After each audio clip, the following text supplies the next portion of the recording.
మహేశ్వరం నియోజకవర్గం Meerpet municipal corporation పరిధిలో దాతు Nagar camp office వద్ద బీఆర్ఎస్ నాయకులు విలేకరుల సమావేశం నిర్వహించడం జరిగింది. మీర్పేట్ మున్సిపల్ కార్పొరేషన్ అధ్యక్షుడు అర్కాల కామేష్ రెడ్డి ఆధ్వర్యంలో నిర్వహించారు. అనంతరం వారు మాట్లాడుతూ మాజీ మంత్రి మహేశ్వరం ఎమ్మెల్యే సబితా ఇంద్రారెడ్డిపై అనుచిత వ్యాఖ్యలు ఖండిస్తూ మరోసారి సబితా ఇంద్రారెడ్డిపై దుర్భాషగా మాట్లాడినచో ఇంటిని ముట్టడిస్తామని కామేష్ రెడ్డి మరియు మహిళా మనులు ఆరోపించారు.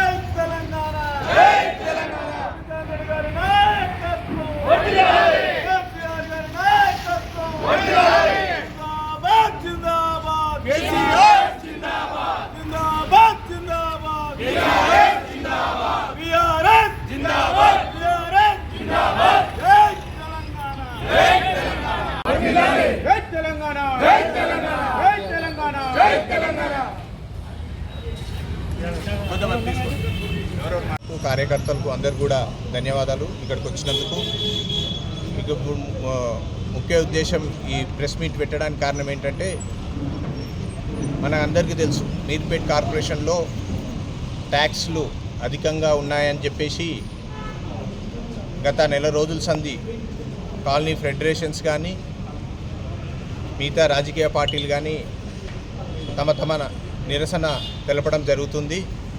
దానిలో భాగంగా మన బీఆర్ఎస్ పార్టీ కూడా మొన్న అఖిలపక్ష సమావేశానికి కూడా వెళ్ళడం జరిగింది. దాంతోపాటు మా కార్పొరేటర్లు కూడా కొంతమంది తాజా మాజీ కార్పొరేటర్లు కూడా కమిషనర్ గారికి కూడా వినతి పత్రం ఇవ్వడం జరిగింది. బీఆర్ఎస్ పార్టీ తరఫున మేరం గారి సబితా ఇంద్రారెడ్డి గారి ఆదేశాల మేరకు మేము అందరం కూడా ఐకమత్యంతో ఉండి అన్ని పార్టీలు కూడా, ఎందుకంటే ఇది పార్టీల కన్నా ముఖ్యం, ఎందుకంటే ప్రతి ఒక్కరం కూడా మన నివాసం ఉన్న వాళ్ళమే. సో మనం అందరం తగ్గియాలని అందరం పోరాటం చేస్తున్నాం, అందరం కావాలనే కోరుకుంటున్నాం. కానీ అఖిలపక్షం సమావేశం కాలనీ ఫెడరేషన్స్ పిలిచినప్పుడు అన్ని పార్టీలు వచ్చినాయి. ఇప్పుడున్న రూలింగ్ పార్టీతో సహా సిపిఐ, సిపిఎం, బీఆర్ఎస్, బీఎస్పీ అన్నీ వచ్చింది. కానీ ఆ రోజు బీజేపీ రాలేదు. సరే, వాళ్ళ వ్యక్తి వాళ్ళే డుమ్మా కొట్టారు.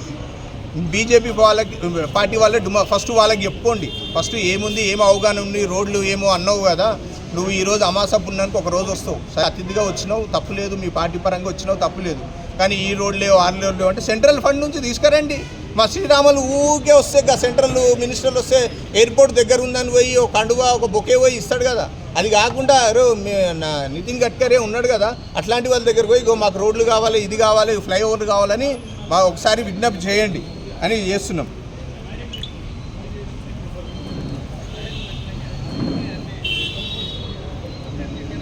సో నేను మరొకసారి చెప్పేది ఏంటంటే, మేము మా పార్టీ బీఆర్ఎస్ పార్టీతో పాటు కాలనీ ఫెడరేషన్ యూనియన్ కూడా మేము సపోర్ట్గా ఉంటాం. రేపు వాళ్ళు ఏది చెప్పినా కూడా ఆల్ పార్టీ పరంగా, కాలనీ పరంగా ఆల్ పార్టీస్ మీటింగ్ ఎక్కడ పిలిచినా మేము రావడానికి రెడీగా ఉన్నాం.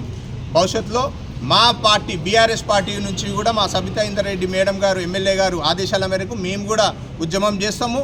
తగ్గే వరకు మొన్న ఆల్ పార్టీస్ మీటింగ్లో కూడా కాంగ్రెస్ వాళ్ళు వచ్చిన ప్రతినిధులు కానీ వాళ్ళు వచ్చి ఏం చెప్పారంటే, మేము ఇక్కడ లోకల్ లీడర్ కానీ శ్రీధర్ బాబు గారు వినతి పత్రం ఇచ్చినాము, వారం రోజులలో వేస్తామన్నారు, కానీ ఇప్పటివరకు రాలేదు. అయినా కూడా అవకాశం ఇస్తాం. సరే, మేము కూడా తొందరపడి అనలేము, కానీ కొన్ని టైం ఇస్తాం. మీ సిటీలో ఓల్డ్ సిటీకి మేడంకి ఏం సంబంధం, చంద్రాయణగుట్ట మేడంకి ఏం సంబంధమయ్యా? సో ఈడ ట్యాక్సులు కడితే చంద్రాయణగుట్టలో డెవలప్మెంట్ చేస్తారని అంటావు. మేడంకి ఏం సంబంధం ఆ విషయంలో? చంద్రాయణగుట్ట నువ్వు నీకు దమ్ముంటే, ధైర్యం ఉంటే, నీ కేంద్ర మంత్రులు ఉన్నారు, ఈరోజు నీ సెంట్రల్ నువ్వు వసూలు చేపి, ఏం చేపిస్తావు చెప్పి. నువ్వు ఇక్కడ ఉన్నాం మనం ట్యాక్సులు అక్కడ కడుతురంటే, ఇప్పుడు తెలంగాణలో ట్యాక్సు మీకు మీ నరేంద్ర మోడీ, మీ బీజేపీ ప్రభుత్వం గుజరాత్కి, బీహార్కి, ఉత్తరప్రదేశ్కి దండకపోతలేరా? ఇప్పుడు అందుకే కదా సౌత్ ఇండియా ఉద్యమం వచ్చింది. ఎందుకు అనుకుంటున్నావు? ఇక్కడ మనం ట్యాక్స్ కడుతుంటే మీరు తీసుకుపోయి గుజరాత్కు, బీహార్కు, నార్త్ ఇండియాకే పెడుతున్నారు. అది కూడా నువ్వు ఆలోచించి ఒక మాట మాట్లాడే ముందు ఏం మాట్లాడుతున్నావు ఏంటని. నువ్వు కొండ విశ్వేశ్వర రెడ్డి నువ్వు చెప్పినావు మెట్రో ట్రైను మందమల్లమ్మ నుంచి ఎయిర్పోర్ట్ రావాలని. ఆయన 5 ఏళ్ళు ఎంపీగా ఉంటే ఏం బీకిండని నేను ప్రశ్నిస్తున్నా. ఇప్పుడు ఏం బీకిండు కొండ విశ్వేశ్వర రెడ్డి? 5 ఏళ్ళ మా ప్రాంతానికి ఒక్క 5 లక్షలు ఓకే, కాలనీ ఫెడరేషన్స్ వాళ్ళు కూడా చెప్పారు ఎవరెవరు వచ్చారని అందరికీ తెలుసు, పేపర్లలో వచ్చినాయి, అన్నీ వచ్చినాయి. అయితే ఈ 2 రోజులు సంది అదే పేపర్ వాళ్ళు కానీ మీ ఎలక్ట్రానిక్ మీడియా వారు అరే వీళ్ళు దుమ్మా కొట్టిరు, వీళ్ళు రాలేదు, వీళ్ళ ఉద్దేశం ఏంది అని చెప్పేసి అన్ని పేపర్లలో రావంగానే వాళ్ళకి అప్పుడు నిక్కుపడి నిన్న మొన్న 2 రోజులు ధర్నా చేస్తున్నారు. సరే ఎట్లా సంతోషం, ధర్నా చేస్తున్నారు, వాళ్ళ పార్టీ తరఫు నుంచి వాళ్ళు చేస్తారు, ఓకే. కానీ అక్కడికి వచ్చిన వ్యక్తులు నువ్వు ట్యాక్స్ ఉన్న ప్రభుత్వం పైన పోరాడాలి, ఉన్న ప్రభుత్వాన్ని అడగాలి, ప్రభుత్వం జీవో తెస్తేనే ఇప్పుడు అవుతుంది. ఏదో ఆషామాషి కలెక్టర్కి ఇచ్చినా ఎవరికి ఇచ్చినా అది పై స్థాయి ఇన్ఛార్జ్ మినిస్టర్ గారికి ఇవ్వాలి. అక్కడి నుంచి ఆ ఇన్ఛార్జ్ మినిస్టర్ గారు ముఖ్యమంత్రికి వెళ్ళి క్యాబినెట్ మీటింగ్లో చేస్తేనే అది అవుతుంది, జీవో చేస్తేనే అయ్యే. ఇది ఇప్పుడు మనకు మున్సిపల్ చట్టాన్ని సవరిస్తేనే అవుతుంటుంది. అలాంటిది అక్కడ వచ్చిన వ్యక్తి ఎవరు, అందల్ శ్రీరాము అనే వ్యక్తి, ఎమ్మెల్యే కాంటెస్ట్ చేసిన వ్యక్తి, ఆయన వచ్చేసి వ్యక్తిగతంగా మా సబితా ఇందారెడ్డి గారిని అడగడం జరుగుతుంది. అవునయ్యా శ్రీరాములు, ఇన్ని రోజులు మేడం ఉంది కాబట్టి మంత్రి ఫెడరేషన్ వాళ్ళు కాలనీ అసోసియేషన్ మీటింగ్ పెడితే కూడా మందమల్ల వంగానందరెడ్డి గార్డెన్స్లో మీటింగ్ పెడితే కూడా అదే చెప్పారు, సబితా ఇందారెడ్డి గారు ఉన్న రోజులు, మంత్రిగా ఉన్న రోజులు, టీఆర్ఎస్ ప్రభుత్వం ఉన్న రోజులే ఆపగలిగిరు, ఆ మేడం గారే ఆపిరని అందరికీ తెలుసు. ఇప్పుడు అయ్యేది ఏంది, ఇప్పుడు ప్రభుత్వం మాది రాలేదు, మాకు సరే ఎమ్మెల్యేగా మా మేడం గారిని గెలిపించారు కానీ మా ప్రభుత్వం రాలేగా పైన స్థాయికి పోవాలి కాబట్టి మేడం గారు కూడా ప్రయత్నిస్తున్నారు, సిడిఎంఏ గారికి కాల్ చేశారు, అన్ని ప్రయత్నాలు చేస్తున్నారు, అందరికీ తెలుసు. శ్రీరాములు వచ్చి ఆమె నివాసం ఉంటుందా, ఈడ ఇల్లుందా, ఆమెకు బాధలు ఏం తెలుసు అంటే, శ్రీరాములు ఇక్కడ ప్రజలు, మహేశ్వరం ప్రజలు 3 సార్లు ఆమెకు కట్టం కట్టినారు, అంటే గెలిపించినారు 3 సార్లు. మీరు అనేది లోకలా నాన్ లోకల్, ఇంకా లోకల్ నాన్ లోకల్ ఏందయ్యా నువ్వు? ఇప్పుడు ఆయనది కూడా ఇబ్రాహీంపట్నమే, ఇక్కడ ఏం కాదు, ఇక్కడ కూడా ఆయన దానికే వచ్చిండు. అంటే అనొద్దు ఆ మాట, నువ్వు అన్నదని మేమంటే బాగుండదు, కానీ నువ్వు కూడా ఇబ్రాహీంపట్నం నుంచి ఇక్కడ వచ్చిన వ్యక్తివి.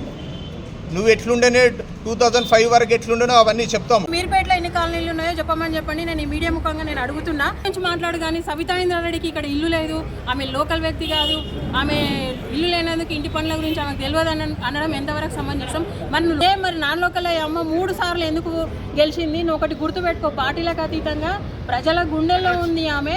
ప్రజలని ఎంత అభిమానంతో చూసుకుంటే, ఎంత వాళ్ళ సమస్యలను ఆమె నెరవేరిస్తే ఈరోజు 3 సార్లు ఆమె ఏకదాటిగా గెలిచింది. అదొకటి అర్థం చేసుకో. ఊకేనే నోటికి వచ్చినట్టు మాట్లాడక, ఈ చిల్లర మల్లర రాజకీయాలు చేయకండి మీరు. ఎందుకంటే మీరు ప్రజల కోసము ఏదో మేము ఎలగబెడతామంటున్నారు, ప్రజల కోసం మీరు పోరాడేది ఉంటే పోరాడండి, కానీ నీచమైన రాజకీయాలు చేయకండి, ఒక మహిళని కించపరిచే విధంగా మాట్లాడకండి. ఇదే అందల శ్రీరాములు గారికి నేను ఈ మీడియా ముఖాముఖిగా నేను చెప్తున్నా, ఖబర్దార్ శ్రీరాములు గారు, నువ్వు ఒక మహిళను కించపరిచినట్టు మాట్లాడినావు కదా, ఈ మహిళా లోకం ఊకోదు. ప్రతి ఒక్కరం నువ్వు దీనికి అపాలజీ చెప్పకపోతే, దీన్ని ఖండించకపోతే, మేము దీనికి నువ్వు వాపస్ తీసుకోపోతే, ఈ మాటను వాపస్ తీసుకోపోతే మేము మహిళల అందరం వచ్చి నీ ఇంటి ముందర కూర్చుంటాం. ఖబర్దార్ ఇంకోసారి మా సబితమ్మని ఎవరే కానీ, నేను మహేశ్వరం కాన్స్టిట్యున్సీలో చెప్తున్నా కదా, మా సబితమ్మని విమర్శించే స్థాయి ఎవరిది కాదు. మీరు నిన్న మొన్న కలిదర్శి రాజకీయంలో ఆమెకి 50 ఏళ్ళ, వాళ్ళ కుటుంబానికి 50 ఏళ్ళ రాజకీయ అనుభవం ఉంది. ఎప్పుడు ఏం మాట్లాడాలో, ఎప్పుడు ఏం చేయాలో ఆమెకు తెలుసు. మీరు ఏదో ప్రజల కోసం మేము వచ్చి ప్రజలకు పని చేస్తున్నాం, పేద ప్రజలకి మేము అండదండగా ఉంటున్నాము అంటున్నారు. పని చేయండి. ఈరోజు మేము ప్రతిపక్షంలో ఉన్నా కానీ ప్రజల కోసం మేము ఉన్న ప్రభుత్వాలతో కొట్లాడి సమస్యలు తీర్చాలనుకుంటున్నాం, కానీ మీలాగా చిల్లరగా మాట్లాడతలేము. ఇంకొకసారి ఇలాంటి మాటలు మాట్లాడితే ఊరుకునే లేదు. ఇప్పటికైనా మీరు అన్న మాటను వాపస్ తీసుకోండి, లేదంటే మా మహిళలందరం వచ్చి నీ ఇంటి ముందర కూర్చొని నీ ధర్నా చేయడానికైనా రెడీ ఉన్నాం. ఖబర్దార్ ఎవ్వరు కానీ మా సబితమ్మని అనే స్థాయి కాదు మీరు. అందరికీ నమస్కారం అండి. ముందుగా మీర్పేట మున్సిపల్ కార్పొరేషన్లో పెరిగినటువంటి ట్యాక్సులకి తగ్గించాలని నిరసన బీఆర్ఎస్ పార్టీ నుంచి ఈరోజు మా మేడం గారి ఆదేశాల అనుసారం ఇక్కడ మేమందరం కూడా పార్టిసిపేట్ చేయడం జరిగిందండి. మరి అదే దిశగా నిన్న బీజేపీ పార్టీ, ఇంతవరకు పార్టిసిపేట్ చేయనటువంటి బీజేపీ పార్టీ విమర్శలు గుప్పిస్తూ ఉంది. మరి సబితా ఇంద్రారెడ్డి గారు ఏ ప్రాంతంలో పుట్టిందంటే, మీరు ప్రాంతాల గురించి, ఇళ్ల గురించి మాట్లాడకండి, ఈ ట్యాక్స్ గురించి మేము మాట్లాడుకుంటున్నాం. మీ ఏజెండా ఏంటి? ఇంటి ట్యాక్స్ మీర్పేట్ మున్సిపల్ కార్పొరేషన్లో తగ్గించాలని చెప్పేసి మేమందరం అనుకుంటున్నాం. కానీ మీరేం చెప్తున్నారంటే ఈరోజు అన్ని ప్రాంతాల వాళ్ళు, ఒక తెలంగాణ ఆడబిడ్డ అండి ఆవిడ, ఈరోజు తెలంగాణ ప్రాంతంలో అన్ని ప్రాంతాల వాళ్ళు కలిసి ఈరోజు పార్టిసిపేట్ చేసి ఒక మినీ ఇండియా ఈరోజు మన తెలంగాణలో ఉంది. మీరు ప్రాంతాల గురించి దయచేసి మాట్లాడకండి, ఎందుకంటే అన్ని ప్రాంతాల నుంచి ఈరోజు ఇక్కడ వచ్చి స్థిర నివాసం ఏర్పరచుకున్నాం. ఇంటి ట్యాక్స్ గురించి మాట్లాడండి, కానీ సబితా ఇంద్రారెడ్డి గారికి ఇల్లు లేదు అంటే ఈరోజు మండలాల్లో కందుకూరు మండలం, మహేశ్వరం మండలం, డివిజన్స్లో, మున్సిపాలిటీలలో ప్రతి ఒక్క ఊరు గురించి, సమస్య గురించి ఆవిడకి అవగాహన ఉందండి. ఈరోజు చెరువుల గురించి, చెరువుల బాధితులం మేమండి, చెరువుల్లో నీళ్ళు వచ్చి వరద బాధితులం బాధపడిన వాళ్ళం మేమండి, దోమల పడితో బాధపడిన వాళ్ళం మేమండి. ఈరోజు ట్రంక్ లైన్ ఏర్పాటు చేసింది ఆవిడండి. దయచేసి మీరు ఇలాంటి వ్యాఖ్యలు చేయొద్దు. ఒక మహిళా ఎమ్మెల్యే పైన వాళ్ళకి ఒక విజన్ ఉంది. ఆమె డెవలప్మెంట్లో సబితా ఇంద్రారెడ్డి అంటే డెవలప్మెంట్. దయచేసి ఇలాంటి వర్డ్స్ని వెనక తీసుకోవాల్సిందిగా హెచ్చరిస్తున్నాం.